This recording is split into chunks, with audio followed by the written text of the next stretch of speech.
Yes, mbaniriza kade kano mwasibye mutya muri mutya bagita Fadi TV UG comment section iri awo wansi oba kabontera mu comment section Kitalo abadde agenze kugoberera omusango gwa kugoberera omusango gwo bagula ku muganda we Afiriddewo ku police.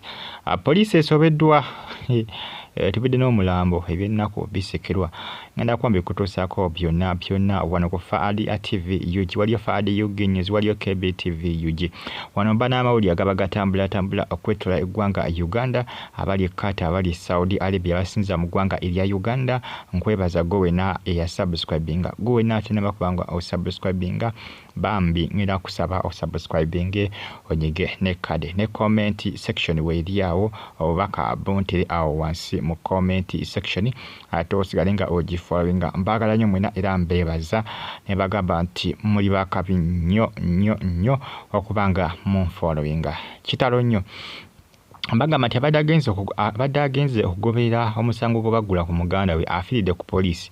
Amusajja mukulu golengera mu kifaananyi abadde ayolekera ku police ng'agenda kuba nti no munnange ateekawo embeera kulaga police nti munnange omusango gwo mwagula ku muganda wange. Muganda ebadde bamulumiriza nti omusango gwa bubbi wabula no ng'alumiriza agamba nti police teyakoze kunoonyeza kolaki teyakoze kunoonyereza kumala wabula musajja wattu oba puleesi babaddemu n'ebirwadde ndowooza omutima oba gwesibye oba yafunye kibayinza okuyita cardiac arrest. Omanyi cardiac arrest atawaanya nnyo abantu. Cardiac arrest talumba bakadde bokka emyaka gyonna gisobola okukosebwa cardiac arrest oba oli muvubuka oba oli mukadde. Cardiac arrest akola ki akosa emyaka gyonna. Musajja tuyadde atuuka bw'ati ku police n'aseeramu katono n'agwa atooza teyazzeemu yafiiriddewo era police yakozesi yakanyiza koona ku muntu ne bamunyenyanya nga bamanyi nti oba oli awo anaazuukuka nti oba oli awo ayinza okuba aziyise buzirisi nga pe bannange okubayita okufa.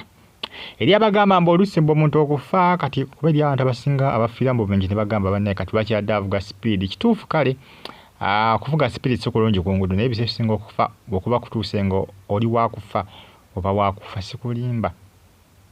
Omuntu osobola okufiira wonna w'oli osobola okuba nga otambula n'onogoka n'ogwa n'ofa. Kati laba ono tewali kye baamukoze yabadde atuuka ku poliisi n'aggwamu amaanyi n'akkira wansi n'afa.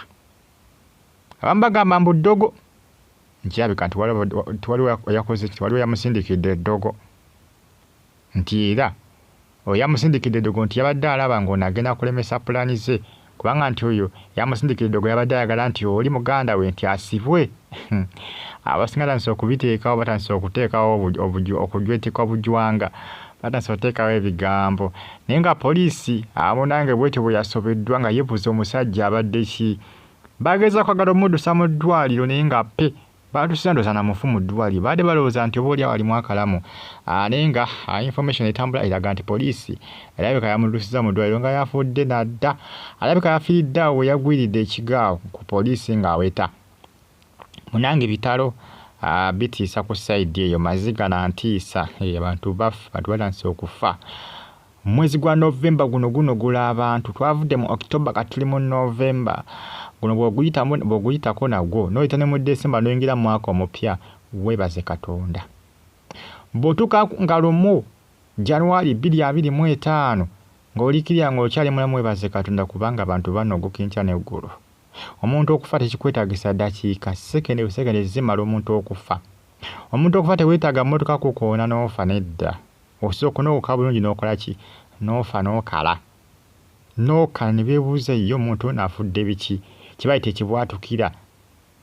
Kitalo nnyo bambi bye bitambulatambula akadde kano ku social media bagita Fadi TV. Poliisi omulambo yagolesebwa basobola okuba nga bagulonyerezaako balabe ekikizo kubanga kyaviiddeko Omuzeyi ono okuba nga anogoka ng'agenda ku poliisi okuba nga munnange akwasaganya omusango gwa muganda we gwe baamuguddeko.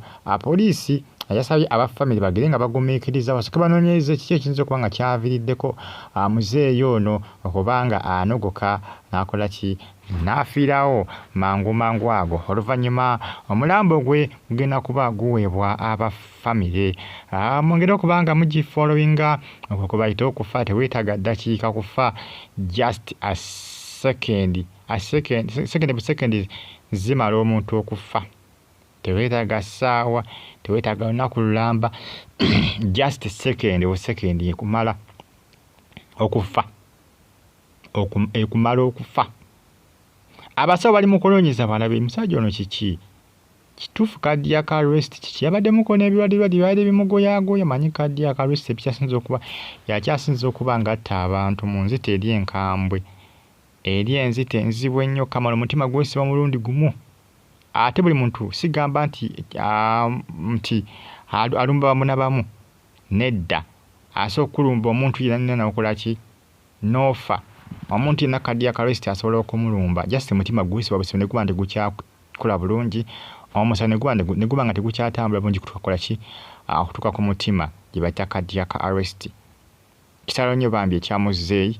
Stay on YouTube platform bagita Fadi TV gya mawulire ga gonna mawulire ga nnaku gambi ga Entiisa naye nga byomunange bitambula bali Germany mu Berlin ne Qatar ne Saudi ne Uganda bagamba nti muli b'amaanyi n'abali mu America mweraba.